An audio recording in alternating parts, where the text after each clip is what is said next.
बिस्मिल्लाहिर्रहमानिर्रहीम। अस्सलाम वालेकुम नाजरीन। आज हुकूमत के गले में एक नहीं चार चार हड्डियाँ फंस चुकी हैं और ना निगलते बनती है और ना उगलते बनती है।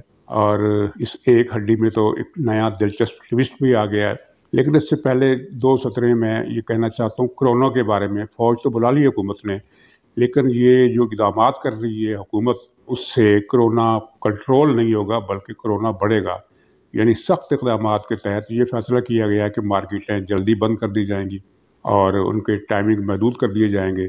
मतलब ये है कि जो गाहक पहले 7 बजे जाते थे, 8 बजे जाते थे, अब वो 6 बजे से पहले जाएंगे।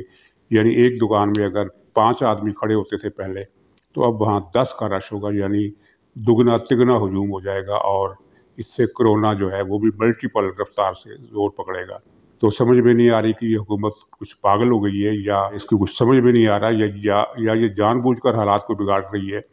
बजाय ये कि मार्केटों के टाइमिंग ओपन करें ताकि ग्राहकों का जो रश है वो कम हो, या फिर टोटल लॉकडाउन करें ताकि सिरे से कोई आदमी वहाँ पहुँचे ना। इसके अलावा मार्केटों के अलावा भी पब्लिक गैदरिंग के बहुत सारे मकामात होते हैं, जैसे मज़ारात हैं, पब्लिक पार्क्स हैं और कई दूसरी जगह होती हैं। तो वहाँ उनकी कोई पॉलिसी हमें नज़र नहीं आ रही, सिरे से कोई पॉलिसी बनाई नहीं गई है।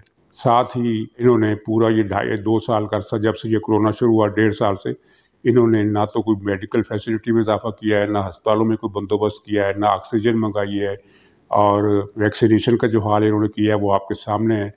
तो खुलासा यही है कि ये कोरोना को बढ़ाने जा रहे हैं, कोरोना को कम करने नहीं जा रहे हैं। और भारत में जो हालात हैं वो बहुत ही लर्ज़ाखेज़ मनाज़िर वहाँ से सामने आ रहे हैं। वहाँ शमशान घाट में जगह कम पड़ गई है और मुर्दों की इतनी लंबी लाइन लगी हुई है कि बारी नहीं आ रही।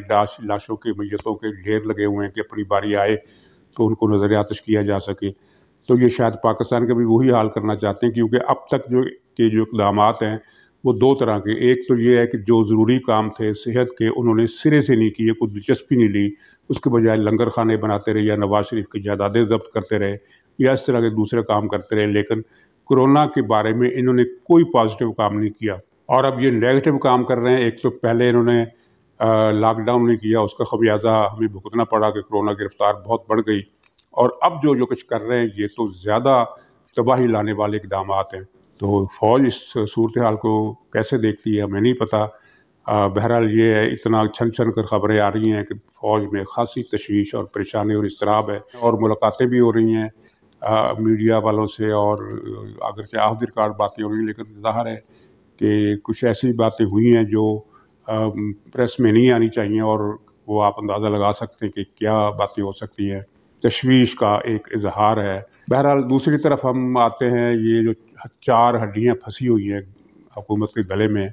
सबसे पहले तो मुझे सबसे छोटी हड्डी का जिक्र करना चाहता हूँ। कराची का जो हल्का नंबर 249 249, उसके इलेक्शन की हड्डी गवर्नमेंट के गले में फंस गई है। तो उसमें सूरत हाल ये है कि मुस्लिम लीग उसमें अक्सरियत से जीत रही है और वहाँ बाहर कोई बहुत बड़ा कंपटीशन नज़र नहीं आ रहा। ये वो सीट है जो 2018 के इलेक्शन में शहबाज शरीफ ने जीती थी, और रात गए वो फिर रहमत के फरिश्ते हरकत में आए और फैसल वावडा को जितवा दिया गया। तो अब हुकूमत का मसला ये है कि अगर यहाँ मुस्लिम लीग जीत जाती है तो उसके लिए शर्मिंदगी और बढ़ जाएगी, मोराल और डाउन हो जाएगा। तो इलेक्शन को कैसे रोकें।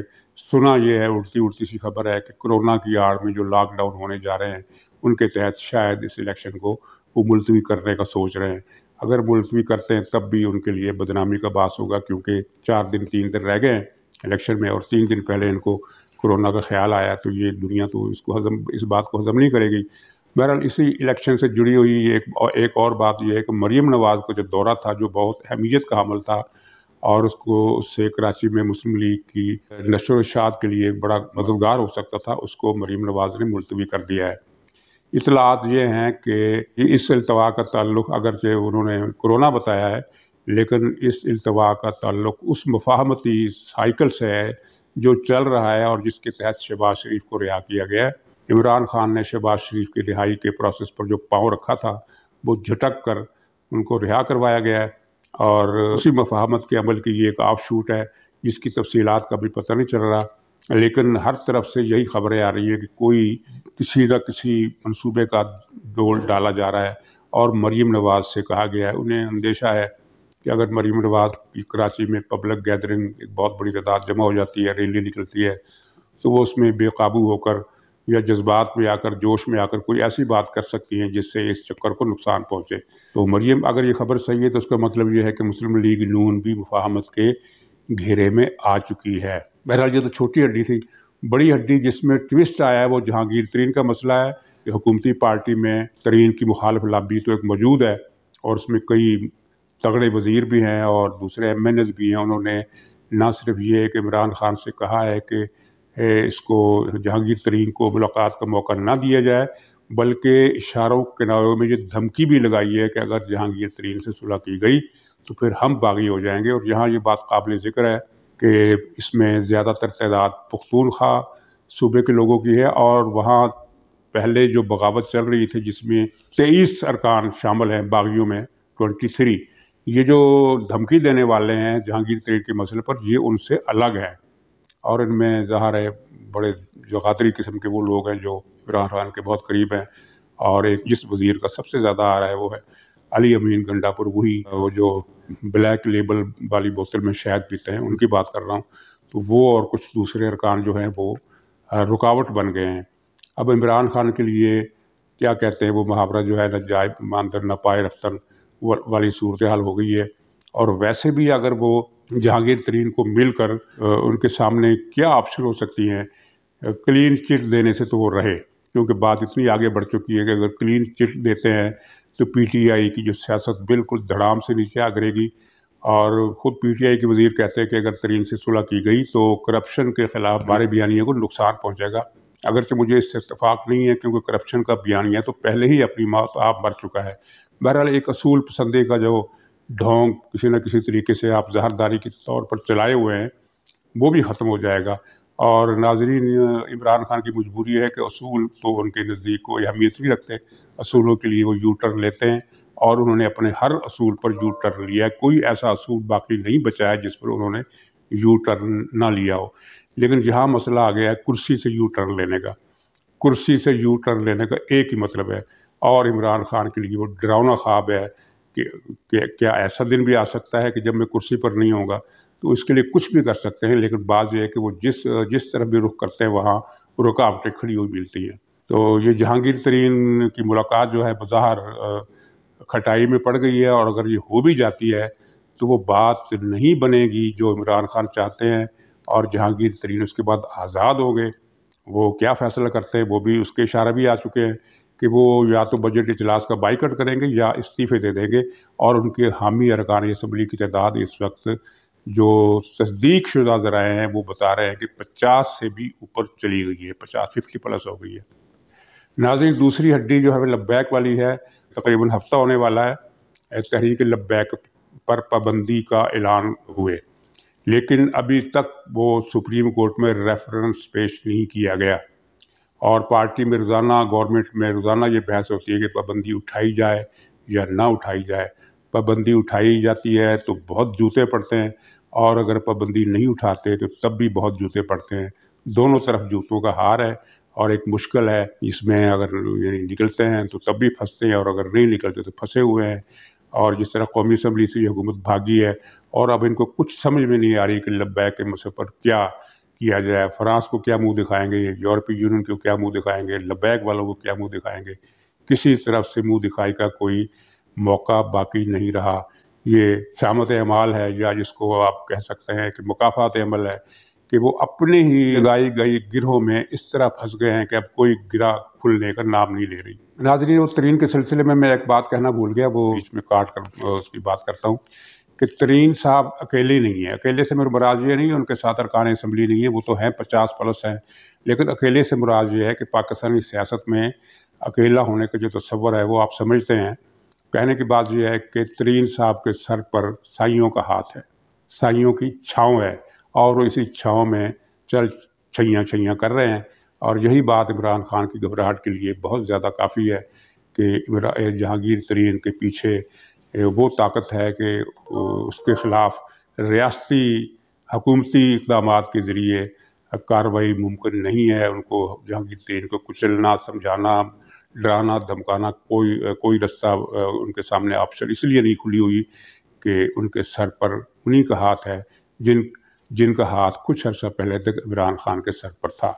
تو یہ جہانگیر یعنی عمران خان کے لیے یہ جہانگیر ترین کا ایشو جو ہے وہ ایک ایسا ڈراؤنا خواب ہے جو رات کے 8 پہر آتا ہے، جب بھی نیند کھلتی ہے اور دوبارہ سوتے ہیں تو دوبارہ یہی خواب آتا ہے۔ تیسری ہڈی کا میں زیادہ تفصیل سے ذکر نہیں کروں گا کیونکہ وہ عدالتی مسئلہ ہے۔ عمران خان نے جسٹس قاضی فائز عیسیٰ سے جان چھڑانے کے لیے جو ڈرامہ 1 سال پہلے شروع کیا تھا وہ مسلسل فائر بیک کر رہا ہے، اور اس کے نتیجے میں جو کارروائی چلی ہے عدالتی اس پر بحث کیے بغیر مختصر فقرہ یہ ہے کہ نہ صرف یہ ہے کہ مقصد حاصل نہیں ہو رہا بلکہ بدنامی بڑھتی جا رہی ہے، خود عمران خان کے لیے تو ہے ہی، ان کے لیے بھی جو عمران خان کا ساتھ دینے کا سوچ رہے تھے، تہیہ کیے ہوئے تھے اور جن کی حمایت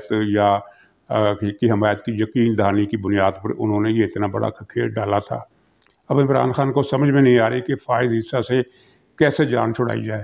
تو قاضی فائز عیسیٰ کے مسئلے میں عمران خان نے ایک اور حماقت کی ہے، وہ یہ ہے کہ ایک ایسے آدمی کو اٹارنی بنا کر کھڑا کر دیا عدالت میں جو پرویز مشرف کا خاص آدمی تھا، اور پرویز مشرف کے خاص آدمی طارق عزیز کا بھی خاص آدمی تھا، اور اس نے اپنی دانش میں ایک بڑی چالاکی سے کیس کو التوا میں ڈالنے کے لیے ہتھکنڈے اختیار کیے، لیکن وہ میڈیا نے ایکسپوز کر دیے، جس کی وجہ سے اب یہ جو تیر ہے یہ بھی کند ہو گیا، مڑ گیا، چلنے والا نہیں ہے۔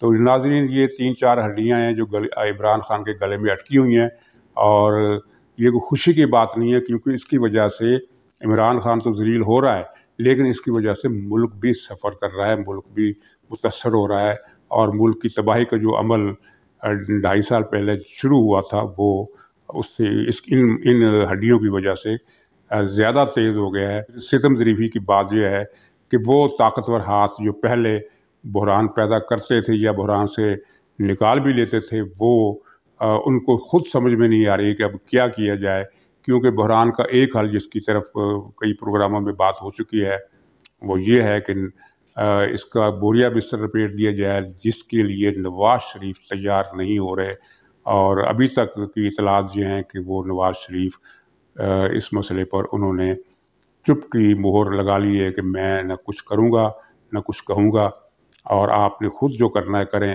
تو یہ طاقتور حلقوں کے لیے ایک بڑی مصیبت بن گئی ہے کہ جس مصیبت کو انہوں نے گلے میں ڈالا ہے اب اس کو اتارنے کے لیے راستہ نہیں مل رہا۔ بہرحال ایک مفاہمتی ڈول جو ہے وہ ڈالا جا چکا ہے، اس کے اندر سے جو چیزیں برآمد ہونی ہیں وہ ان کے اشارے اس طرح مل رہے ہیں کہ بہت زور لگانا پڑ رہا ہے اور رستے بنانا پڑ رہے ہیں، لیکن ابھی تک کوئی واضح حکمت عملی یا واضح نقشہ کسی کے ذہن میں نہیں ہے کہ اب کیا کیا جائے اور اب کیا ہوگا۔ بہرحال جو بھی ہے اس مفاہمتی عمل سے جو توقعات وابستہ ہیں کچھ لوگوں کو، دیکھیے وہ پوری ہوتی ہیں کہ نہیں۔ خدا حافظ۔